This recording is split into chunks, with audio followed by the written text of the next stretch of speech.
Hey guys, আসসালামু আলাইকুম। Welcome to Tasnim super blog.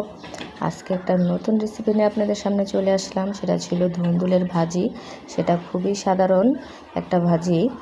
সেই সঙ্গে আপনাদের সাথে একটা কথা, যে কথাগুলো হয়তো আপনাদের ভালো লাগতেও পারে, নাও লাগতে পারে।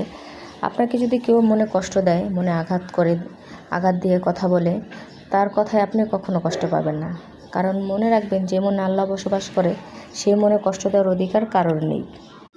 আর যে আপনার সাথে খারাপ ব্যবহার করছে, সেটা ভেবেই মনকে সান্ত্বনা দিবেন, সে তার বংশের পরিচয় দিচ্ছে, কারণ তার বংশের ব্যবহারই এরকম। তো আপনাদের সাথে কথা বলতে বলতে আমার ভাজিটাও এদিক দিয়ে হয়ে গেল। আমি সেটাকে বলে নামিয়ে নিলাম। আরেক পাশে আমি করে নিচ্ছিলাম শিং মাছ রান্না। শিং মাছটা প্রায় হয়ে গেছে। এরই সঙ্গে আল্লাহ পাকের শুকরিয়া আদা করে আমি আমার ভিডিওটি এখানে শেষ করছি। দেখা হবে নেক্সট ব্লগে, এবং আমার ভিডিওটিকে একটি লাইক কমেন্ট শেয়ার করে যাবেন। আল্লাহ হাফেজ।